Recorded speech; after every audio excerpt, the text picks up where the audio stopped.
experience. I have the most diverse career in my company. I started in retailing, then a little bit consulting, then moving on to financial service, banking, insurance, and credit service also. And now I'm at FMCG. So pretty diverse. I earned my Bachelor of Computer Science, so basically I was an engineering by start. However, when I joined Saigon Co-op Mart for my first job in Vietnam, I feel like the job doesn't suit me. So I took my MBA just like you guys at age 24 without any direction at all. So my first job is kind of like easy. It's an IT project coordinator where you document business requirements within minutes, planning, random logistic, something like that. It's not too awesome. I stuck there. I stuck there for 5 years, and then I decided it's time to move away from my comfort zone.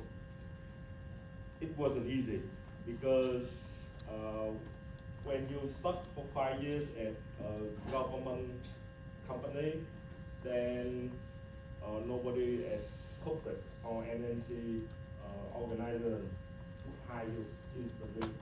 So it took me a year to get another job, but in Hong Kong. Yes, I was a digital supply chain consultant because back in Gokmak, I was working a lot with system in the warehouse and inventory management also.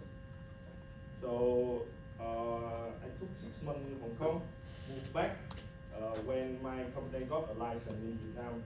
So I feel like consulting is not my type also because I want to do something more detailed, not as strategic level yet.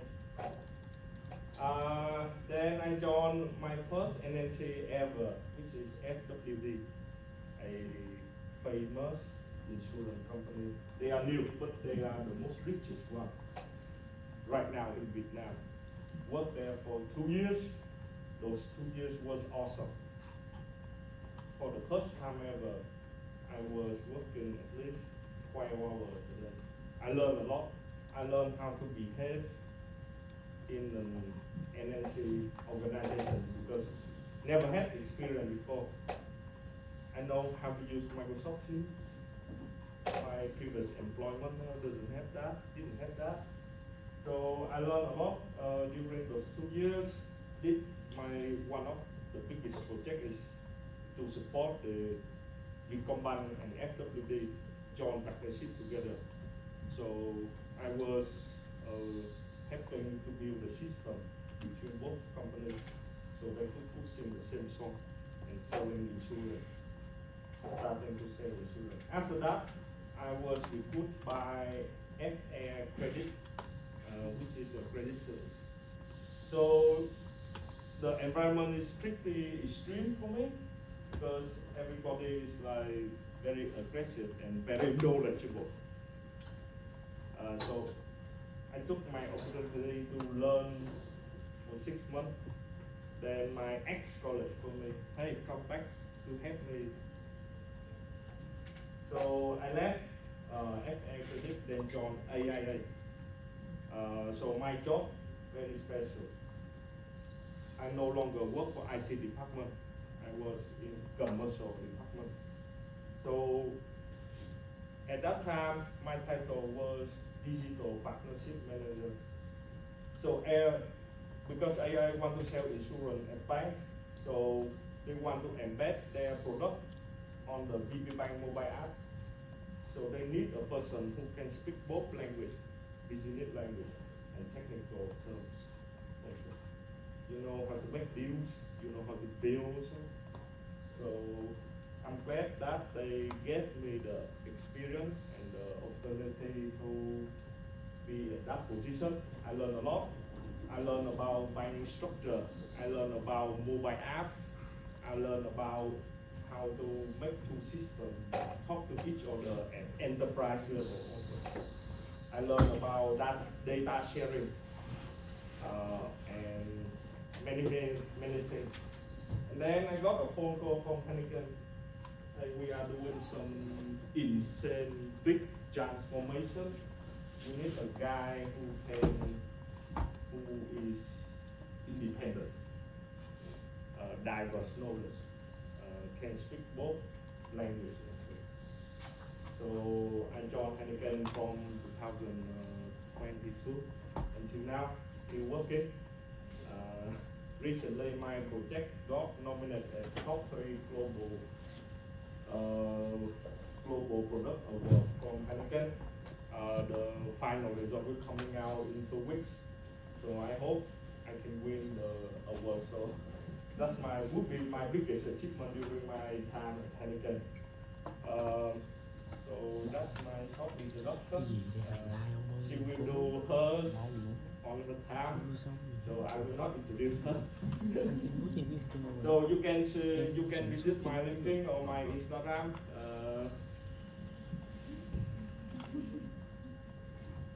I fail a lot. I don't have a very awesome career path like I mentioned. I fail a lot. So my first mentor, she told me this: good judgment comes from experience, and experience comes from bad judgment. When you fail, you learn, and then when you learn, you don't make mistakes again. So I carry this motto with me all years long. I think I can share this motto to everyone. So don't be afraid to make mistakes. As long as you contaminate the consequence.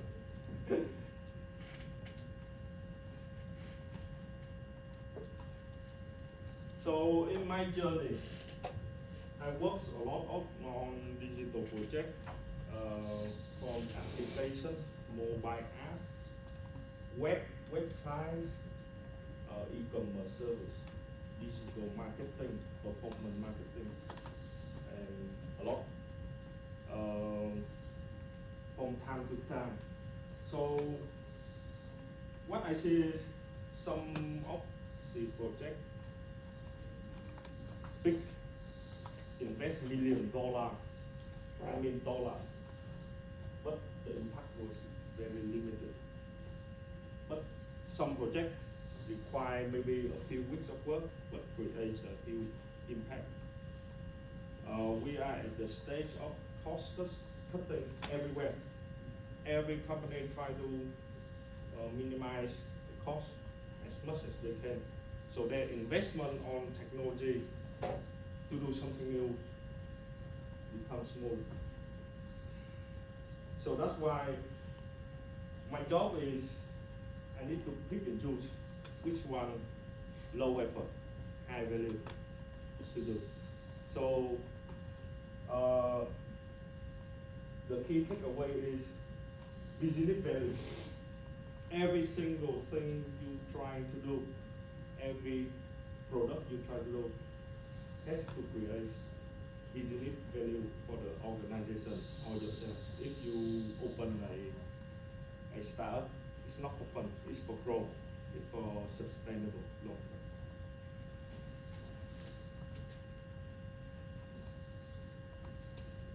So the objective of the workshop is I want to inspire you guys on what is really digital transformation. Another angle to view on that, and some practical use case. For practical use case, it doesn't have to be a rocket science, no. Something very simple, but work everywhere. That's why I'm be able to make money across all industry. It doesn't have to be some NASA science, agentic. Nah, we shouldn't talk today. We should talk something about realistic. So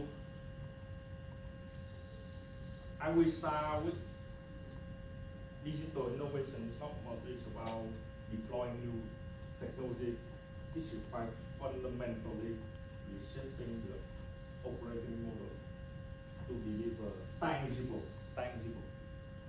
either in efficiency or growth in dollar or cut costs. Yes, only three pillars. Measurable outcome. So from what I see across all industry, all the company has the same framework, value-driven framework. Everything you do has to be measurable in the tangible way. So this is the agenda for today. So can anyone tell me what is digital transformation versus digital acceleration? I think you heard of the term transformation everywhere, but can you try to take a guess what is digital acceleration? Anyone? So for me, digital acceleration is where you already have a good base, and then, for example, new technology come in, for example, the AI, and your system within your organization can integrate with the new innovation process. Yes, absolutely correct. Just like you building highway, how you accelerate people to use it more, to save more petrol by using highway. There's no point to build a highway if nobody uses it. So transformation is expensive. Acceleration is less expensive but more continuous along the way. So transformation create new value and change the way of working. Normally transformation project took years or took 6 months at least, or maybe years to do so. But digital acceleration is just like he mentioned, we improve the speed and the efficiency of the current process or try to utilize the current infrastructure. Technology, transformation project, like I mentioned, is expensive, so it's transform everything from data, from server, from network, from way of working, everything in one package. But for acceleration, it's about scaling. You bring in new technology, you leverage what's already there and build on top of it to accelerate. If I have a 5 million customer data, what do I do with it? She will help you to understand how to do with 5 million customer data. Or can I build an app? Can I build an app?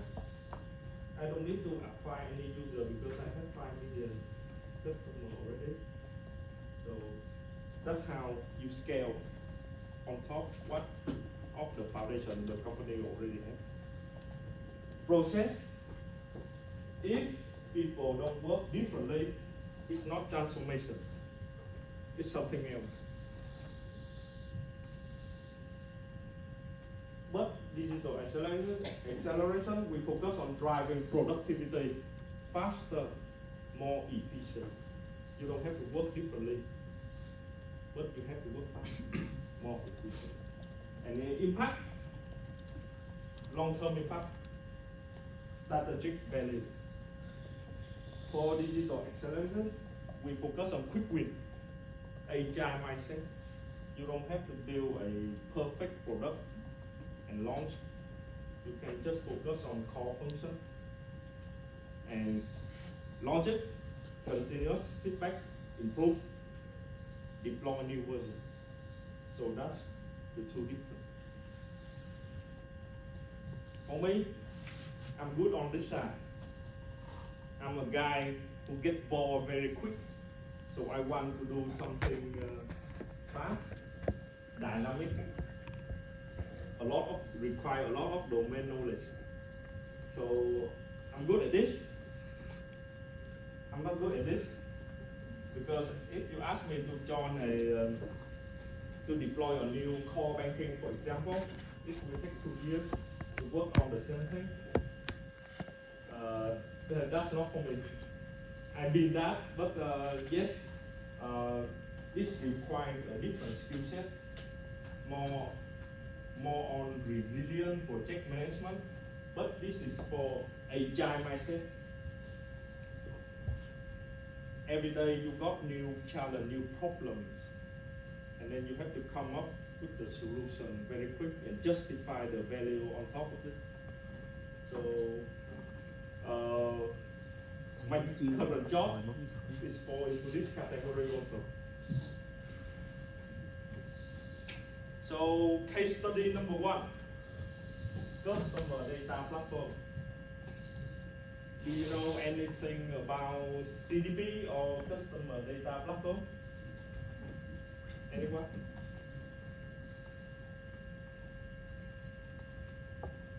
It's a common terminology of any big organization. So a customer data platform is just a place where you store all the customer data from multiple sources into one place. Sounds simple enough, right? But it's not, because a customer data platform is very expensive. A normal organization, when they interact with a customer, they can interact on social media, on a random survey, on the point of sales, on the website. So a lot of touch points, a lot of different touch points. So normally we have to build a very big customer data platform. So every single touch point, everyone who go there, we will have a single view on the customer data platform. And it's not cheap. I will give you a situation if we don't have a customer data platform. When I work at AIA, we have product brand number 1 and product brand number 2, because a company has multiple products. So each product is like a company on its own. Develop product, then run the marketing by themselves across multiple channels. Can be SMS, can be email, can be social media, YouTube, Facebook, and a lot. So to drive sales, we have to run a lot of campaigns associated with the product across company channels. And a person can receive multiple messages. It may fit to this audience, or it may not also. Do we know about it? No, because we don't have a customer data platform, so we don't know. The person who run the campaign on this, campaign number 1, may know. But if you ask the person who run the campaign on number 4, they don't know. So the consequence is you don't have the holistic view of your customer. It's very important for financial service. I will explain it later. It's slow decision when you try to segment the customer by age, by job type, by demography, or anything else. You can't. You have to collect data source from all the channels together and cook up by Excel or by SQL query.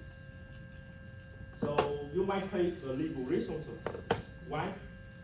Because we have a very strong regulation regarding data privacy. All the channels usually are run by agency, not by the company. So the data is sitting at the agency side. It might create trouble later. Because usually if you run a campaign, the customer data should be protected at your company, not the agency. So I have seen this case a lot, even at many years ago at my company also. We have multiple sources of data to manage with different format also. Some campaign you don't you have a full name for the customer to register their interest. Some campaign they have first name, middle name, last name. So how do you even unify it? So that's why maintain multiple sources of data is very painful if you don't have a single platform. Low retention also. No personalization. This is very important when I work at financial service because affluent or a rich customer, they don't care about credit. They don't want to see any credit service. Or you try to advertise an expensive product for mass audience. It might not work, you just burn the money. And when you burn a lot of ads, advertising money on social media with the wrong audience, it's low return on investment, not effective. So if you have a holistic view, you can target your ads to the right audience, right segment, right channel also. So just like you are trying to sell a Rolls Royce to people in maybe Cà Mau or Pleiku instead of Ho Chi Minh or Hanoi, because you don't have the demographic of the customer. Right here, any more questions? So how do we solve it? We build a customer data platform. The customer data platform where you unify all of your data source from all of your customer into a place. It sounds simple, but the project I have done with Anakin took me 8 months because we have thousands of data sources. We have 8 brands, big brands. Each brand run maybe 20 to 30 campaigns per year. Each campaign doesn't look like each other. Also, some run on promotion, some run on new product, some run on music fest, some just for FYI brand awareness also. So unify all of them was a very challenge for us into one single place. And this is the only part we did within 8 months. There was a lot of system. It's called marketing cloud for segmentation. We can segment by age, by demographic, by habit, by level of engagement, by digital service also. And then you build from the marketing cloud, you can build customer journey. People who does not use Facebook will not receive the ad because I know. I will not send an email to the person never check any email also. And that's why we can, with this model, we can uplift a lot of return on investment on ads.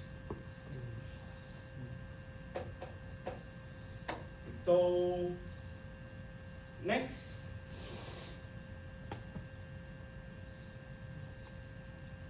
I have 5 million customer data.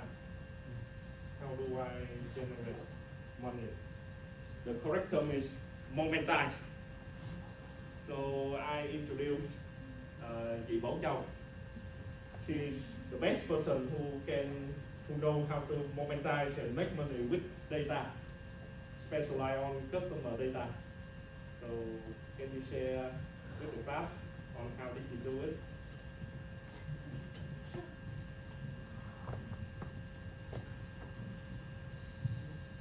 So this is about myself. Hope you can see some similarity between me and the photo over here. I gained some weight because I damaged myself during the last one. So when you know about the new technology like the CDP that Long shared with you, so are we ready yet to monetize what we are having? What exactly will monetize? Monetize that you can build the money from out of the data that you have. So in Vietnam, basically in Vietnam, there's something happening now is that they're trading your data illegally, right? They spam you, and even though that we have some data privacy, your data is being traded. That exactly is how things happen. But here, what I want to say about monetization of the data that we are having, it's not like to say it's quite a big bank in Vietnam. No, mid-sized bank in Vietnam. So when we come and first we got briefed by the chief digital officer, say that hey, we need CDP. I said, and that one means that the problem statement that hey, you guys come and set up a market architecture for us, and I want to see CDP with it. Okay, that should be easy, right? We come and we try to say, okay, the CDP, we should choose this one, this one, this one. But then, surprise to us is that other users, they don't know what it is. They're not really buying. And when the top is not buying, the CISO is not buying as well. Because CDP spend enough money for CDP for the one-time, one-off setup. One-off setup, not yet mentioned, but it can be up to $1 million US. And it's a mid-size. It's not big combination. It's not that big. So what I think is that, right? The head of retailing can say, okay, what will return on investment? What can it do? And instead of like spending 3 months on setting up or draw up the architecture of the market, no, we spend 3 months or even more just to get a line on the value, the alignment. If not, what will happen? If not, when I go and work with the working level, she will not get buying. She will say that, you know what, it's not in my JD. I'm not going to work with you. I don't fail. The whole project will be failed. And later on, nobody going to use this system as well. So when 1 million, for what? Second one is to really deliver. We have to think ahead. Not the moment that I finish the architecture that I ask the vendor come in and set up things, but I have to think ahead, like who's going to use it? Is he or she capable to use it after we McKinsey leave? Or after we leave, then everything, like back to normal. Then let's come to the second part where Long mentions that when it's transformed, the processes change, people change, the way working change, everything change. So do we have the talent? Do we have the operating models? For example, like the operating models now is that it used to be the marketing team would just come and say, hey, I think of this idea, the campaign is very nice and everything. But is it the right way to craft up a campaign, especially at the bank, in context that I'm sharing? Not necessarily. This will come from probably the product team. The name may differ from bank to bank, but this will be the product team or the team who drive the growth of the bank, who know exactly and look into the segment of each of the customers to understand which segment that driving loss or driving profit, which segment that we want to focus and which segment we don't. It's not like easy to say like today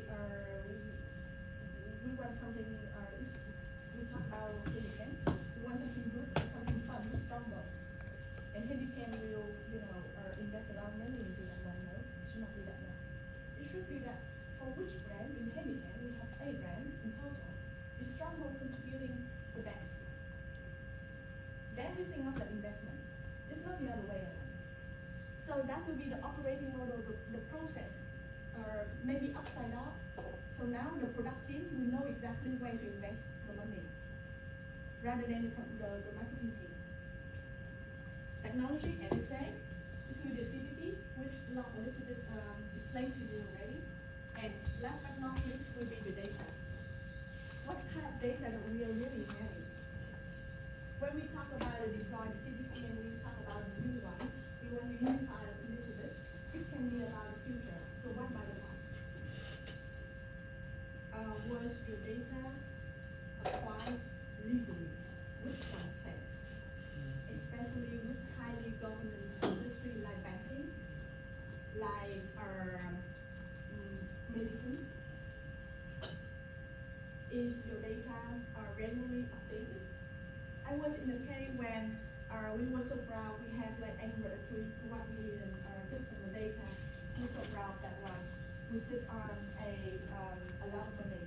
But when we look into the data, basically what we have is that we only have number. I mean like mobile phone number. What can you do with mobile phone number with segmentation? To be honest, we cannot say that in Việt Nam we say số phong thủy đẹp thì sẽ gọi hay là số phong thủy xấu thì gọi sinh siêu. There's no way we're going to do that, right? So we say we have data, but in fact, what data attribute are we having? Do we know yet? Is it real data or is it like web sampling and then we collect some data and then we dump into the system? Web sampling it means that you go to the supermarket, they give you some sample and they ask for your mobile phone or for your name. So we really have to know what kind of data that we are having now and then we're going to verify it or enrich the data. So these are the four legally probabilities that we must have in hand, and we have to think ahead before we have the transformation happen. And if there will be one day, you will be the one to confront the C-suite, I mean like the CEO and the CEO minus one, to ask for an approval to invest in this transformation. Then you must have the plan for these four things first in order to get the alignment. It's not like coming in the room, hey boss, that there's a lot of competitors having this one, let's have this as well, and we're going to be wonderful in the market. It's not that way. And last but not least, when you have the approval, you have everything, and even if you have the setup in progress, you have to start thinking about change management here, which means that adopting is scary. There will be some cases where we're starting very small. We're starting with only 2 people in the team knowing about the system at the moment of setting up. But after that, we must have a plan. For example, like the first half, 2 persons will adopt the system. The next second half will be the next 2. And then it's go like that until it's really scale up to the full efficiencies of the company. So before going for transformation, and I trust that when you are here attending MBA, you're aiming for some certain level of management. And you have to foresee this one first. And when you like to be very realistic to come in and share some number, but when it's not really what the system care, you will get demotivated. That's the listing area. Okay, so now everything in place, and I share that the substance here to monetize will be the data. So when we have in hand, what can we do? The next slide, I'm going to share with you about the use case, not the technical setup, but the use case. And everyone know about this stuff? At least you heard, right? So basically, I will share with you about the use case of Tesco, how they monetize the data. They also have a CDP. They know exactly, because every time you pay, right, they know exactly the SKU that you buy, the quantity that you buy. And also at some point they give you some voucher to say that, hey, let me know your birthday, I'm going to give you the voucher on your birthday, or you or something like that. So what next? say that, okay, give me the data, I'm going to accumulate it for them to hit the loyalty score, and then you will upgrade it, you will have more promotion and everything. But what they did is that the win for them, they know exactly what to sell to them, so that their inventory, their choice of category will be more meaningful. And the stock coverage day and everything will be, at the best to optimize the cost. To you, you will receive the promotion that most personalized for you guys. I would say there are kind of like 5 levels of personalization. It's not always that you must go to the highest level, which is the hyper personalization, because it just doesn't fit with the industry. For example, Netflix, Amazon, or even Lazada from your case, it's already rich, and it must be at the highest level. Personalization is hyper. So each recommendation for each of you will be very different.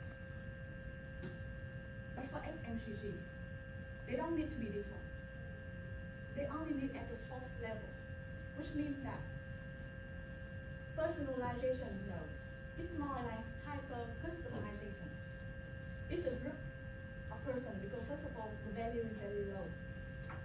The ability to personalize the product is not high. I cannot personalize this beer for you and another beer for him. You guys must drink the same Heineken, and you guys must drink the same beer. I cannot personalize the taste. But for banking product, for Netflix, for everything that easily to be adjusted, it's not reached to that level. So for the FMCG, but then when it comes to retailing like this, personalization is really, kind of like one of the best competitive advantage. And another revenue stream, real money that I could get, is that this logo, DH. They call Dumpy. Dumpy is independent entity, even though it was created by Tesco. But it's Tesco only owns 84% of Dumpy. Perhaps it's a little bit like objective in the market. And what Dumpy do? They collect, because they belong to Tesco somehow, they legally collect the data. They collect the data, they provide the analytics service to all of the brands. For example, Heineken. For example, Unilever. Any FMCG brand, without disclose the PII, the personal identified data.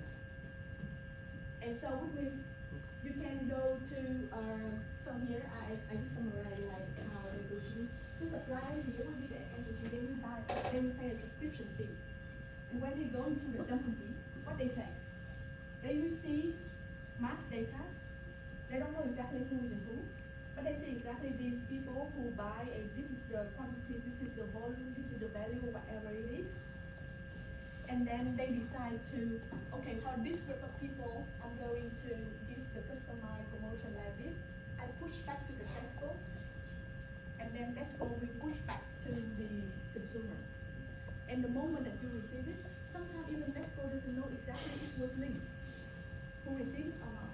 So on one way, they still protect the data. On the other hand, they still get the subscription fee over here and turn it into another revenue stream of Tesco. So for this case, they got like 500 million gross annual billing for this service only, for dentistry.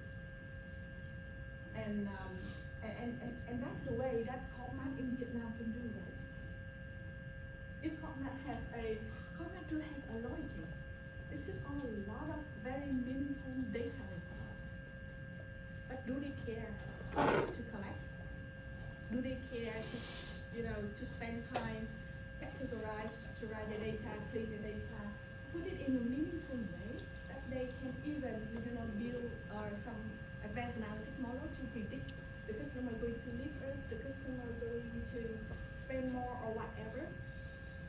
So it can do the same. Sell the data back to Heineken, Unilever, and whatever thing else. and they get another bunch of money by selling the data legally.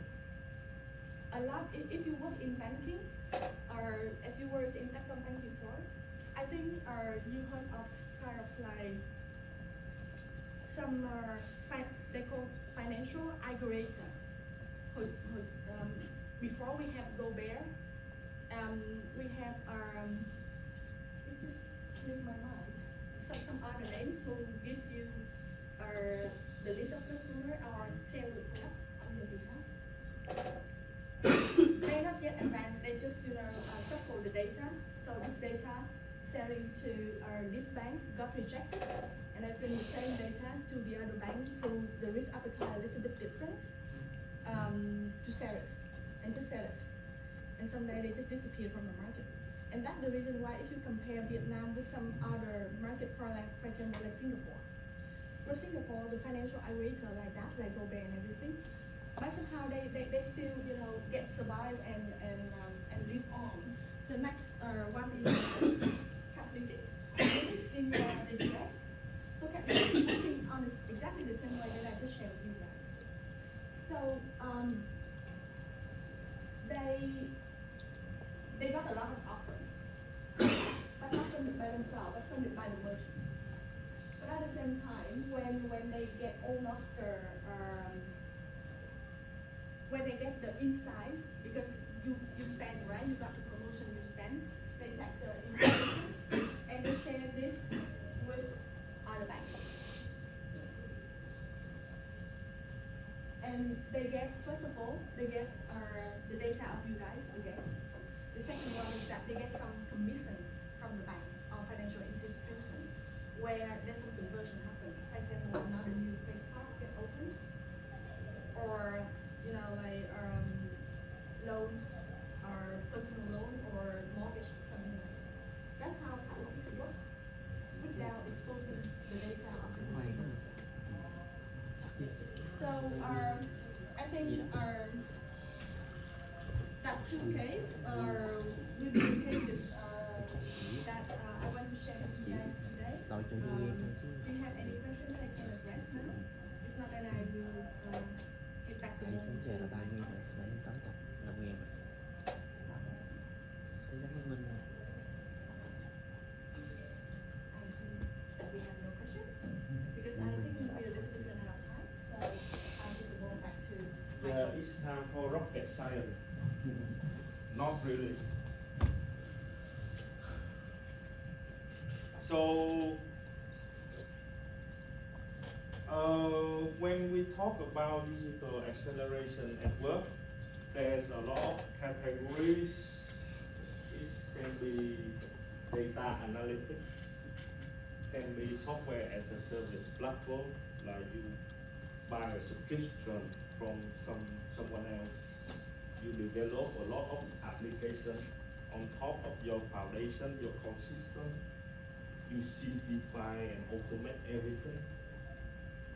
You run a lot of digital marketing campaigns and AI. It would cost me around 10 hours to speak on all of these topics, so I will pick two of my best and two of my current works: simplification and automation and AI. So what do I do at my work? It doesn't have to be rocket science for simplification and automation. It's starting from something simple. As you can see, many years ago we used our hand to wash our clothes, but we have been using the washing machine from 20 years ago and still go on, and it's saving a lot of hours just by switching one single habit from hand to machine. So the same fundamental apply for work. There's 4 categories that I work on using simplification and automation mindset. Data entry. Right now, company doesn't need to hire a person to key in data into the system. Let the machine do it. Data consolidation is the same. Nobody compare spreadsheet of spreadsheet and provide a report. No more. Email approval. Now, this can be automated. And also, a lot of repeated tasks or repeated report can be automated. So, what is simplification and automation? Simplification, remove steps that are unnecessary. We clean the process first, then we automate after cleaning. And then, what is the value coming out from this? Time saving, less error, and smarter way of work. People less suffer. If I ask you to key in around 10,000 customer data into an Excel, you're gonna cry. 5 years ago, there are a lot of people who sitting in offices typing into the Excel spreadsheet for data entry. Right now at Heineken, we don't have any kind of that job anymore because it has been automated already. So we use like I mentioned, Heineken has been ongoing transformation from 2021. We bought Microsoft Enterprise ecosystem, Azure, Microsoft Teams, and 360, and a lot of things. And one of the capability Microsoft provides is Power Automate. You can automate process within the company by using existing tools already. For example, 1,000 of contractors who work at Heineken factory or brewery must take the safety test before entering. So before system safety team has to manually check the result of the safety test. Right now, the machine will automate, check the result, provide the certificate automatically without anyone interfering the process. So this is very simple use case. It's not rocket science, but it saves a lot of hours for our employees to do something else meaningful. So, also, besides automating process, we build a lot of applications. For example, a lab technician handwriting sample data of beers because we have to do quality control every single hour. So people writing on their hand, then somebody will put the handwriting into the Excel. No more. We build a simple app within 2 weeks. People to fill in on their mobile when they do the QC check. So it's not rocket science also. And also there are capability. We build dashboard to people to see the inside of their job or their performance or company performance also.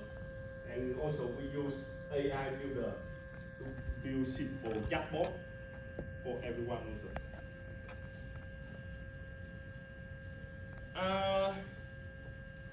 This is one of the most recent case that we have successfully solved within 2 weeks also. 2 weeks of work. So normally we have a contract between Heineken and outlet or the store, and every year we have to renew the contract again because the contract terms are generated by a different system. So after the adjustment between Heineken and the outlet owner, we need to extract all the terms and the signatures, pull out all the information in, and it's work done by people. We have around 15 people to read all the contract letter and extract them into Excel. No more. We automate those 2 steps. We use OCR to read the soft copy file, PDF file or Word file, and extract them automatically with 98% accurate. AI never go 100%, trust me. There's a 2% margin of error, and we only need one person to review the whole thing. So it saved a lot of hours recently. So in conclusion, simplification, automation, focus on and company efficiency, reduce manual work, saving time, get more accurate data because machine perform way better than human. And also, this is my CEO always tell me, spend more time to do what really matters. So when you freeze up their capacity, people do things what really matters to the organization more. Spend more time to negotiate with Avet instead of manual. Spend time to manual input the data. So that's how I make my daily job, like 50% of my capacity at work, focus on simplification and automation also. The other 50% is rocket science. I was in charge of AI program for my company, so I got my chance to play around with a lot of AI tools. The most recent, we don't just do vibe coding, and our teams also, we developed a website we hired an intern, has no technical background. I trained her for a day, and she managed to make a website the next day. Look beautiful and still work without any technical knowledge. And also, if our successful trial of the tools from Figma, then we can implement to the rest of the team member across the DNT, digital and technology function also. So today I'm just walk through a little bit on what's really AI at work, and also the use case I have been delivered so far. So all of us know already AI is like an assistant can learn from an example instead of being told what exactly to do. Simple definition. So there are 4 types of AI. Reactive machine only react to a certain situation, predefined scenario. Limited memory, learn from data, be able to make decision and prediction also. This is most of the AI, and I'll fall into this category. Theory of mind, the future AI, understand emotion and intention. A lot of agentic AI are falling into this category. If you chat to someone from the internet, you should be aware if you chat into a person or a non-person. We don't really know. And the last, the self-awareness AI, not yet possible. It has their own conscious, their own judgment, not yet. But I think it's in the future, it will be one very soon. So AI transformation is something very trendy. People ask me why don't you use AI to do this instead of that? But nobody understands what really AI is. They just follow the trends. So this is exactly with this gap.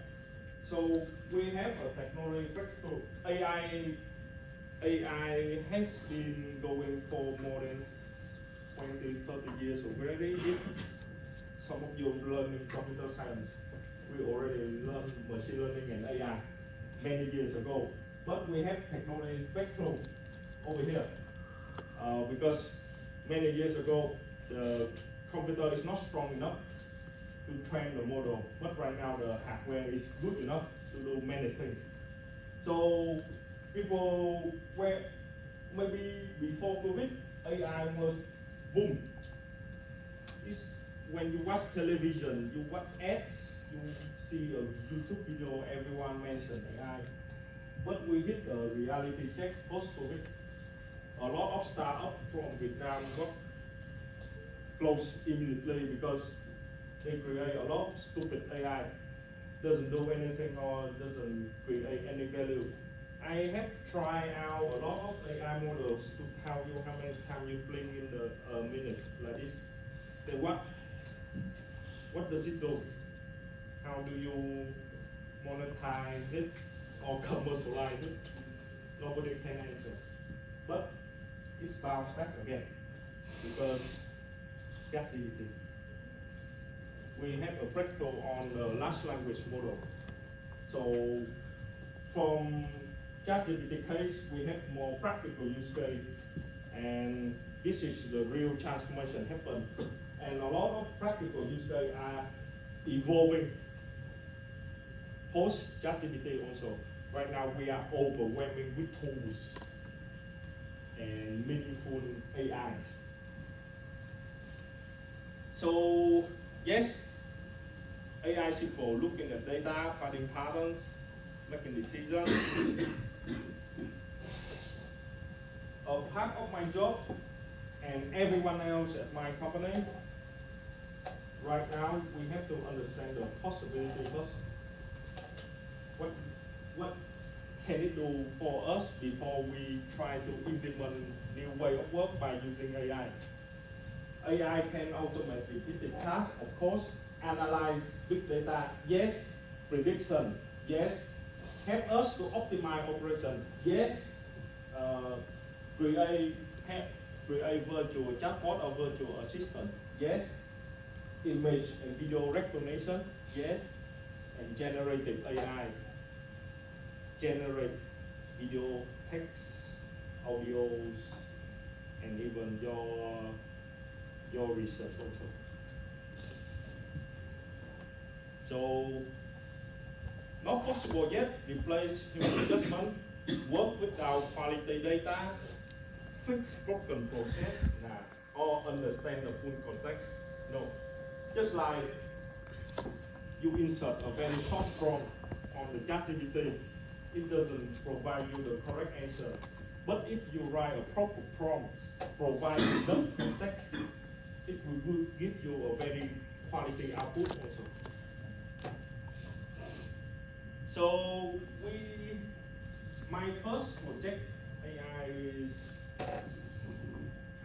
we use the Google Gemini OCR to extract PO, purchase order.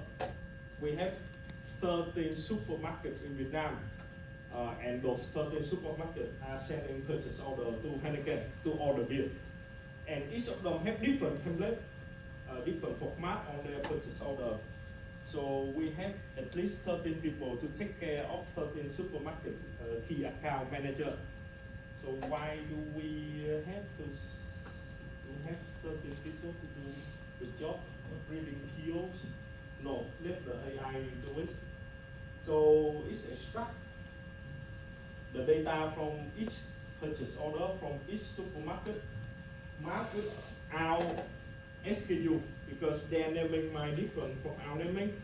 So we train the model to recognize their SKU is the same with our SKU. And this order by AI. And then we have a central purchase order. So the customer service team can process with the order quickly without spending 13 people to read the PO. So this is my first AI project like 3 years ago. So let me do some move on to the generative AI. We all know generative AI is help you to generate something, either generate text, code, audios, or visual content. We have around like thousand tools on the internet, but I still trust on the big three, ChatGPT, Gemini, and Cloud. So we have a very big project last year at Heineken. We built a no expect app. The app is an engagement tool between a commercial team, the sale on the field, and the rest of us who sitting at office or the factory or the brewery also. So how does it work? A user input something, hey, there is an opportunity to open a new outlet and we need to sponsor this. If you don't take the opportunity quickly, the competitor will might sponsor that outlet. So people usually fill out a long form to register a new outlet. No more. They can just chat, like take a picture of the outlet. The AI will extract all the information of outlet on the picture, the billboard, the signage also, the name, the address also, and categorize based on your user input. For example, when I walk to Guangdong Zone, I see no sponsorship yet. Normally you see a Heineken signage at Guangdong Zone. Then I take a picture of this. We should sponsor this outlet. Take picture, then go away. Done.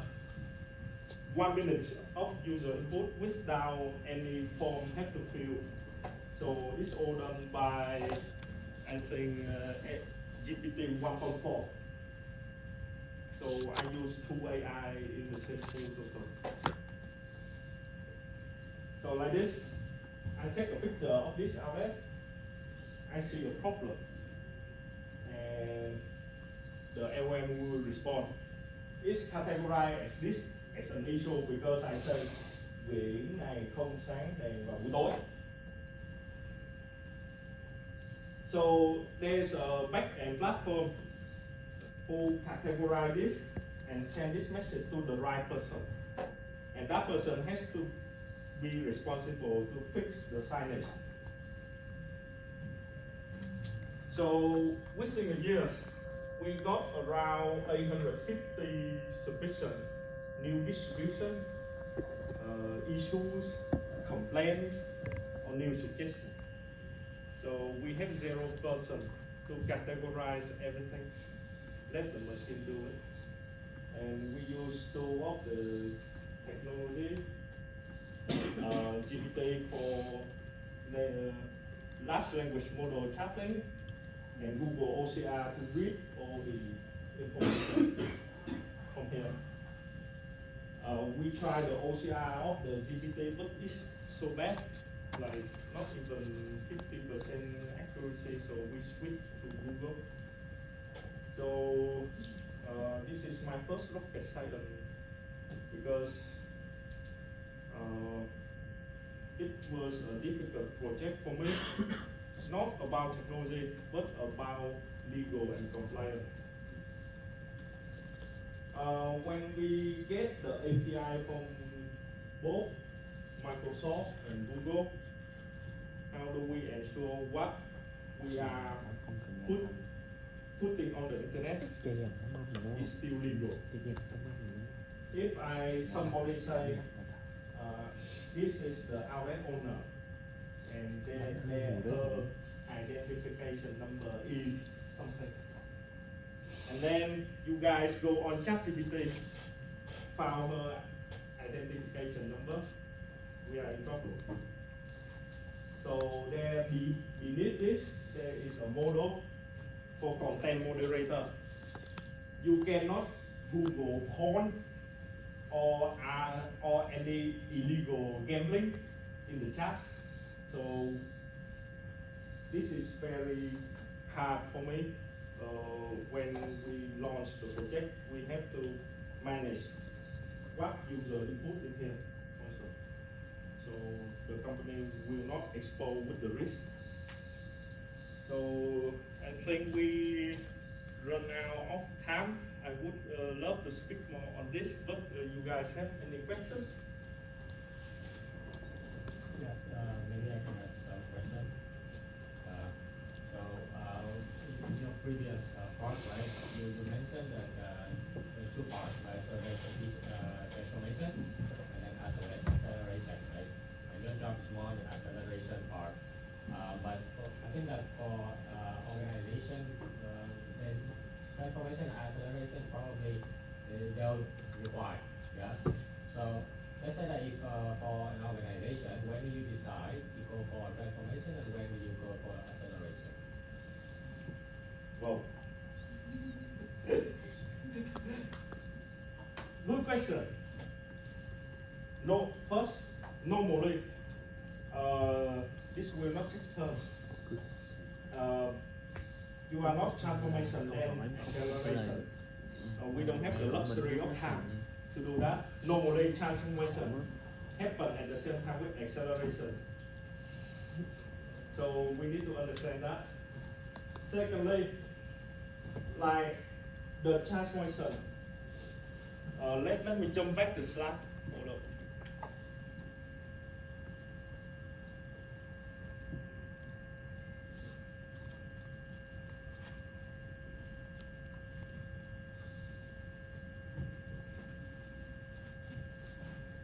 Normally, transformation happen when you see your core system doesn't work anymore or cannot be scaled, cannot be integrated.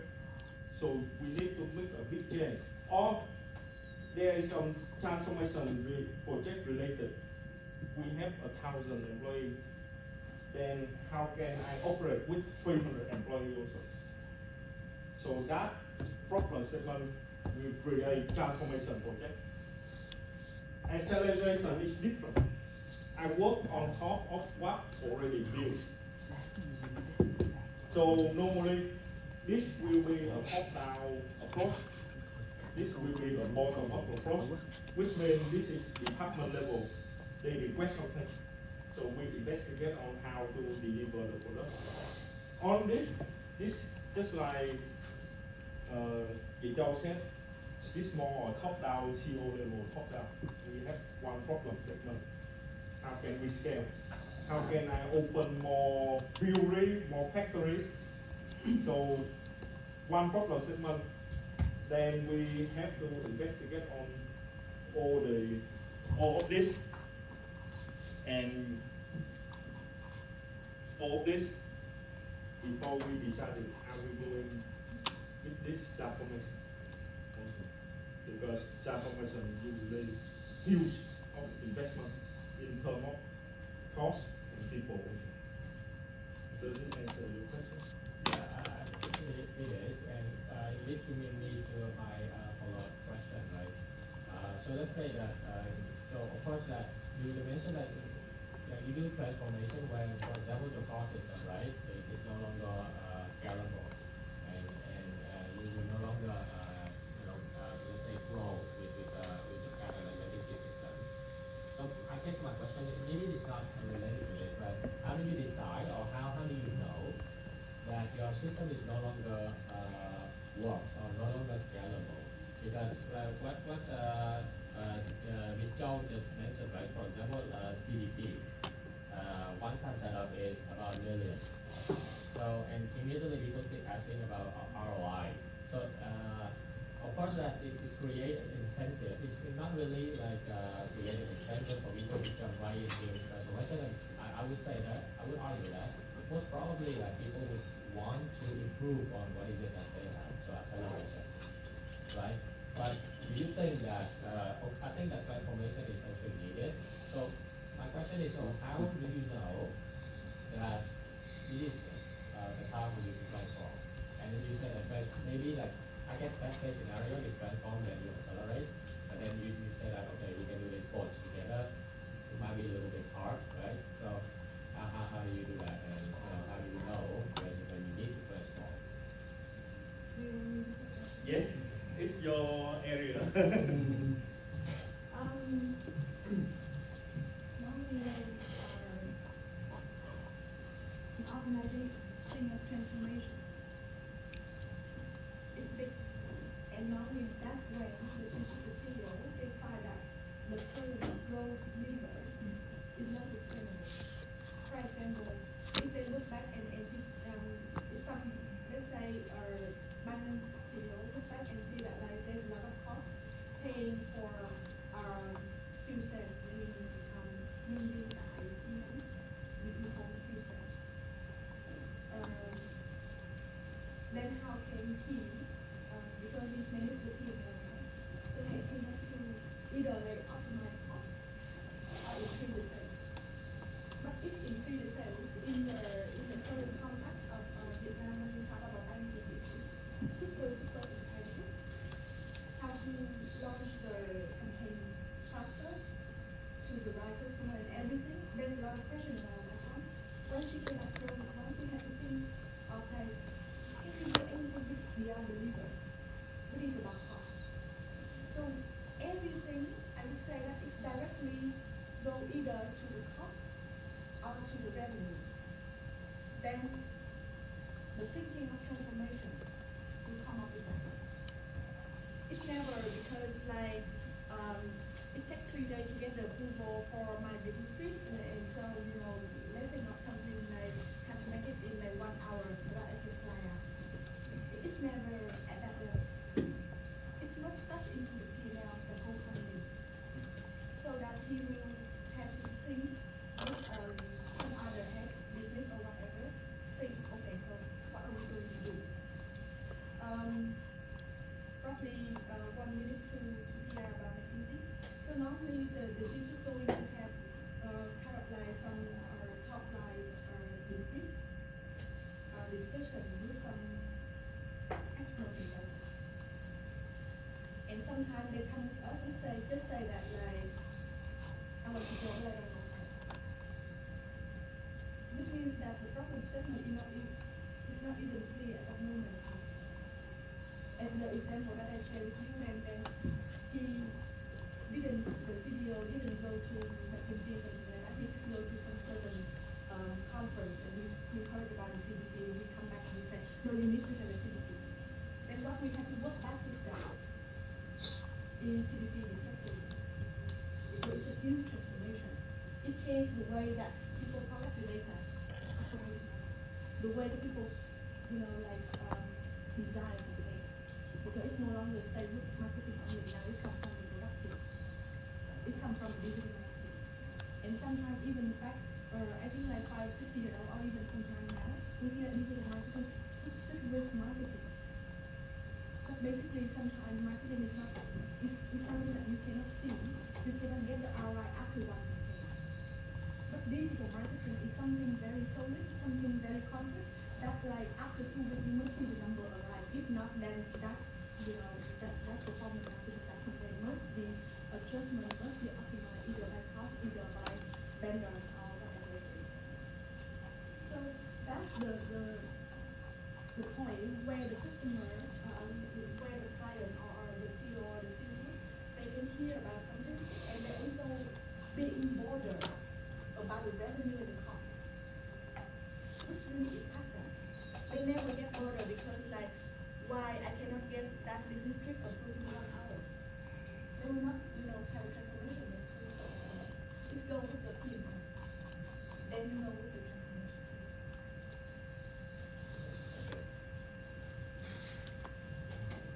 Thank you for the answer. Any more questions? About career, about type of job in the industry, I can. Yes, please. So as far as I know, the data quality is inconsistent. So because there will be both incorrect and correct data. So how can you improve the data quality to run the digital acceleration and make business decisions in the short term? Data quality. You want to answer that? You. So,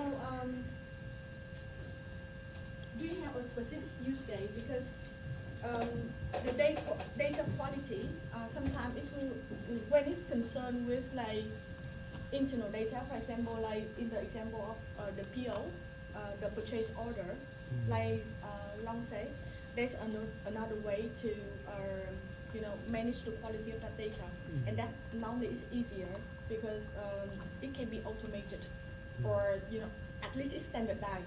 For example, like on the PO, you always have quantity of order, you always have SKU.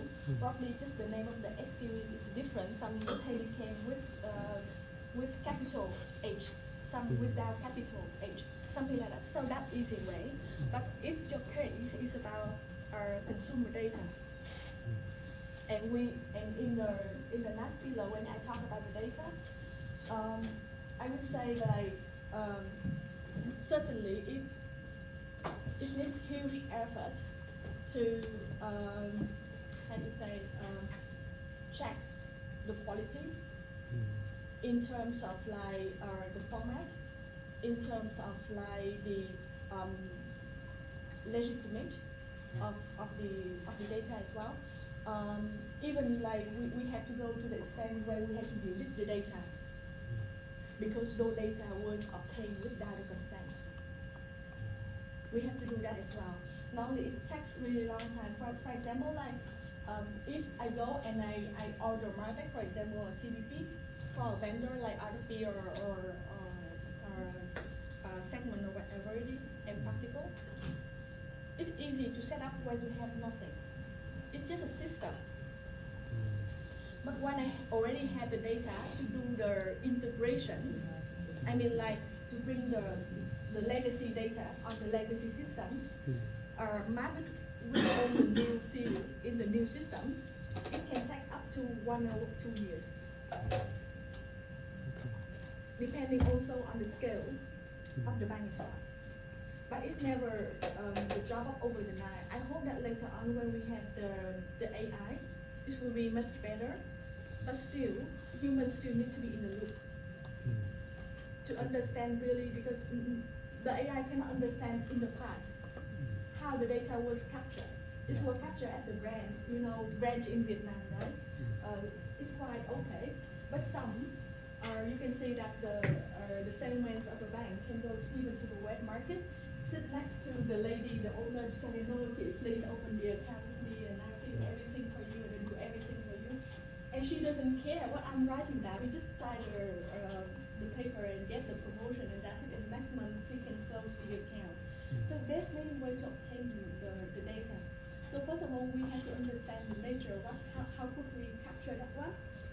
And I would say that to my knowledge and my experience, I have no common formula to say how to do it. Okay. But I think the key point is that we have to know exactly what we did, and we have to be very honest. In the case that we are not honest, then later on we go to, it's going to be failed. In some company, they always report that like I capture some data and meaningful data.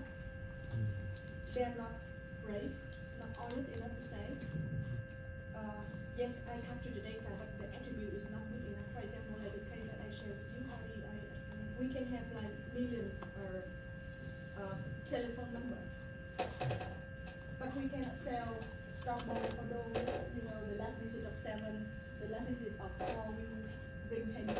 We cannot do that because we only know the number.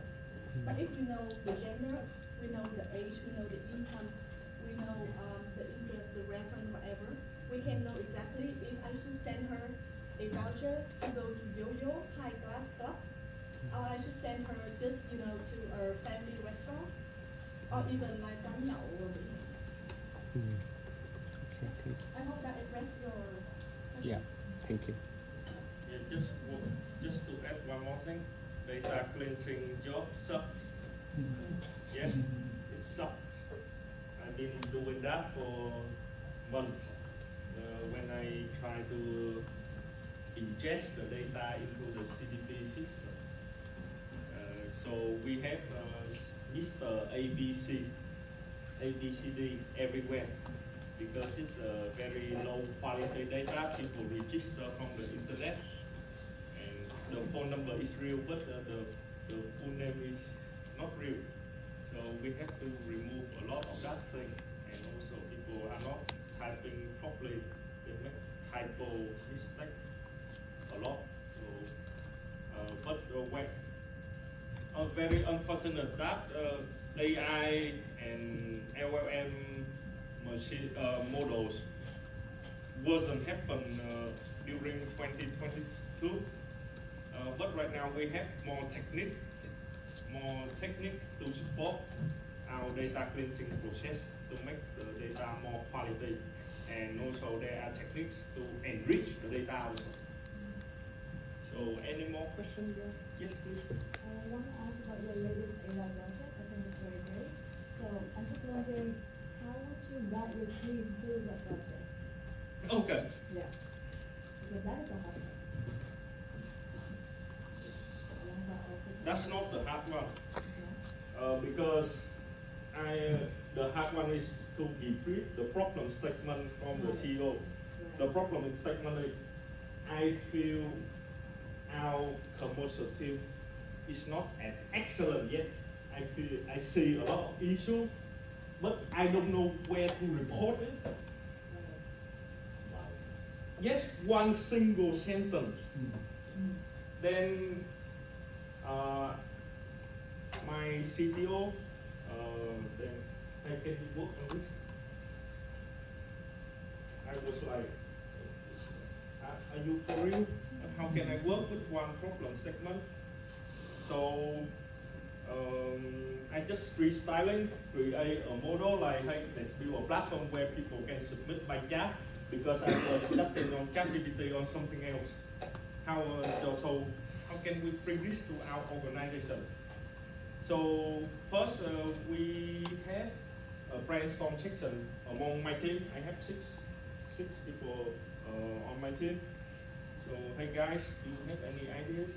This is our problem segment. So first, where to submit the issue. Secondly, how to deliver the issue to the right person. And third is, can we have a dashboard on this to visualize all the issue and opportunity also?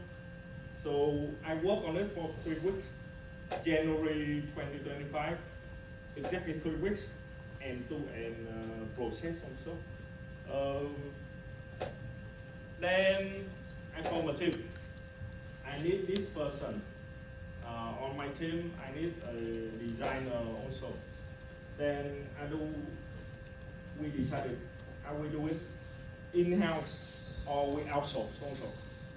So we came up with the most hybrid solution. We use external API, but we use internal team to build the app and the front end also, and also the content moderator back end.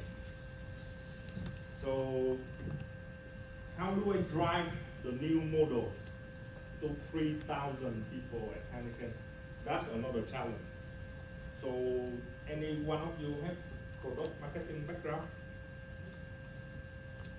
So how do you sell your app to 3,000 people? Do you have any ideas? I create a video of myself with the CEO team. Yes. I say, if you see a problem, please install this app, chat like a human, and post everywhere.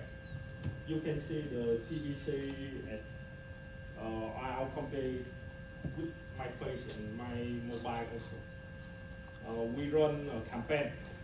100 submission first receive a t-shirt. Yes, that's the job of product manager. You build a product, you drive the adoption also. And we set a KPI of 500 submissions, but I crossed the path with 800 submissions. So that's my journey of the project. Everything was done I met the KPI, I think, within 6 months. So the rest of 6 months is monitoring and fix, but that's it. It is very interesting because of my MBA. I have knowledge on marketing a little bit, not as good as her. But the job of product manager is both technical and marketing also. If you build an awesome product, you don't know how to speak of the language of your product, you don't know how to drive people to use it, then it's useless. The other way around, if you know how to promote your product but you don't know how to build it, then you got nothing to show. Yes, I think the job product management is very suitable for this class also. I hope more of you will join us in the future. So thank you. Does it address your question? Any more questions, please? So in the past, software usually it is very expensive and it takes a lot of time to complete, right? So that's why companies they tend to spend a lot of time on research before the actual development can be done.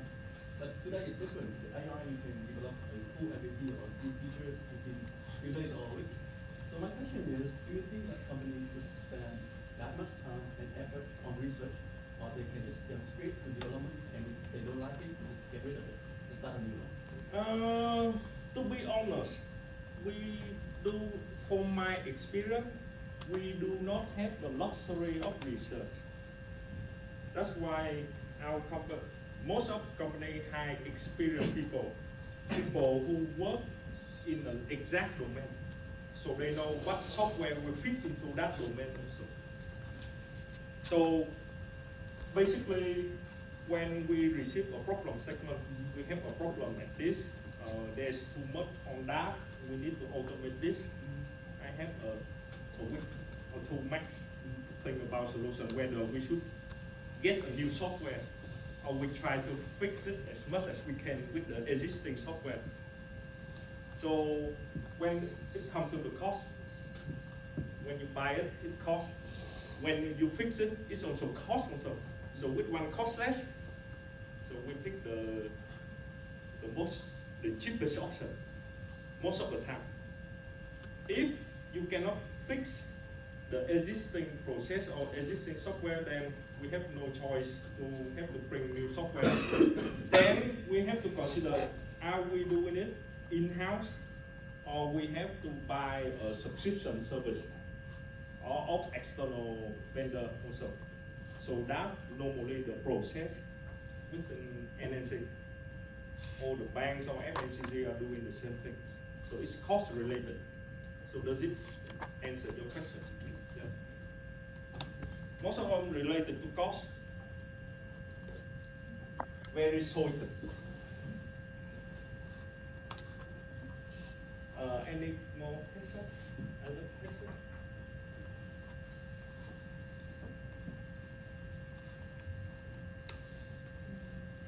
Yes, please. You mentioned before, correct, you mentioned before, quickly of job capability relies on AI. So usually whether it will replace your task, your role, because right now the open cloud is emerging AI, it's replacing the task. So in which area do you think AI cannot replace? I will speak honest to you guys. I'm afraid also. But the one thing I can say AI cannot be replaced is to work with people. When a company pay for your salary, they expect two things: your expertise, then, and the ability to work with others. You have to work with people who super smart like her. You have to work with people who never go to the university also. AI cannot do that. My job, I'm doing a lot of research. I do implement new tools, but to convince others to drive adoption, how can AI do that for now? I don't think so. AI is, for me, productivity tools. Make me do things faster, more rational, more angles. But the tech level of everyone is different. And you have to work with people, and AI cannot work with people efficiently for now.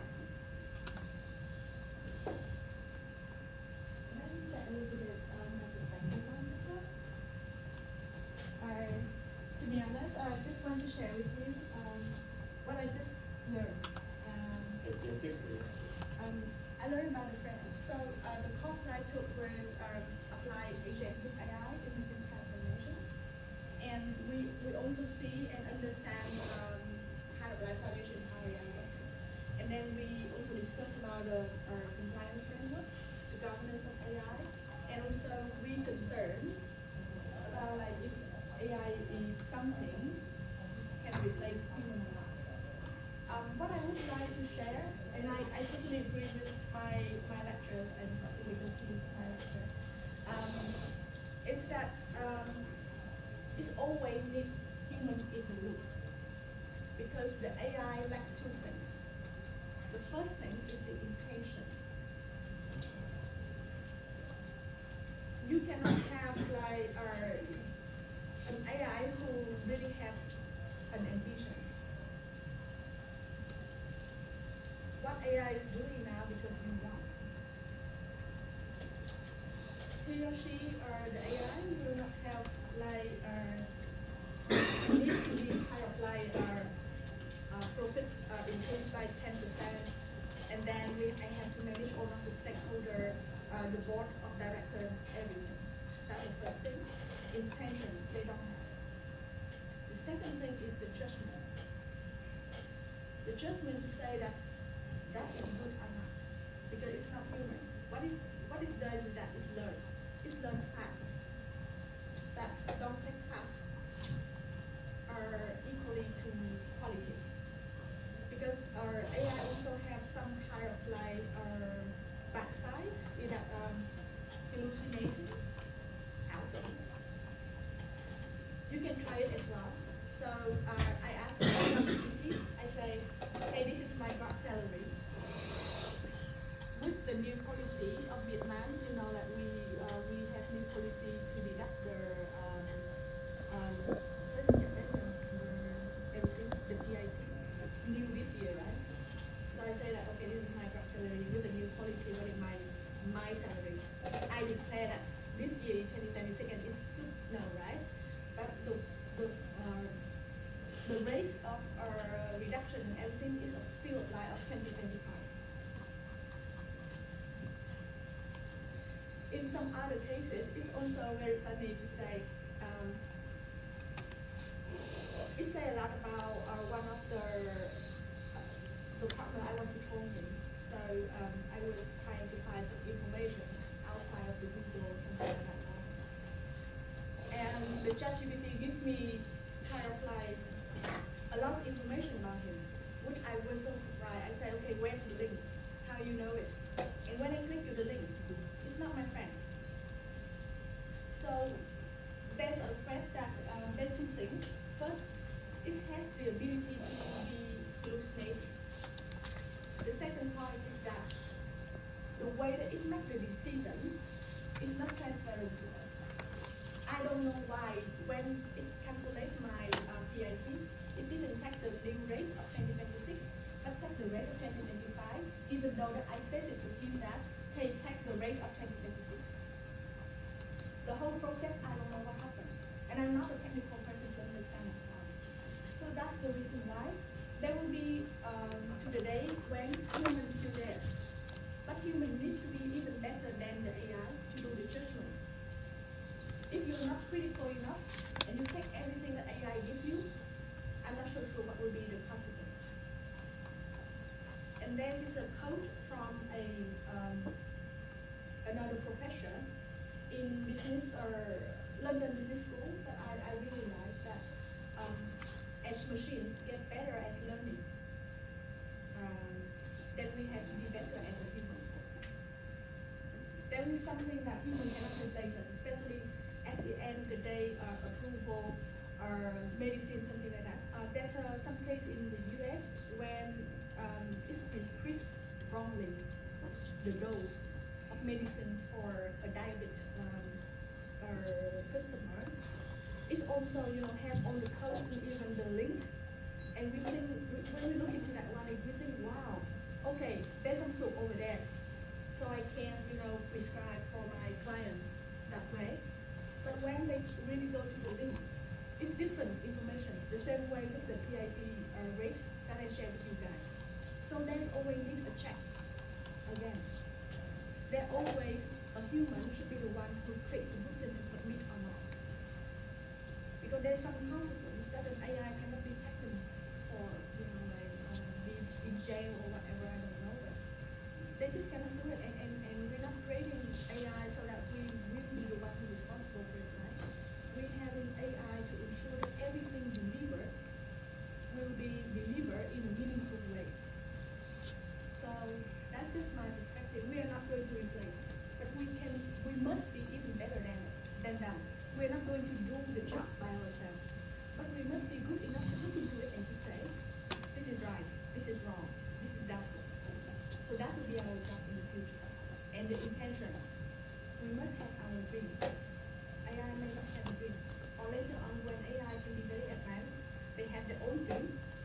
Will that dream be aligned with my dream, with my ethics?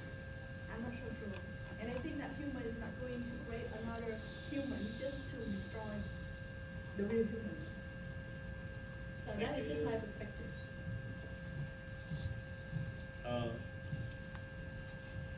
Is it the time? No, you're fine. Okay. And any more questions? We happy to engage with all this young talent here. Anything related to career advice? I think that's definitely. Thank you guys. Thank you so much. We'd like to invite everyone to the front, take a group picture with Time and Joe, if that's okay.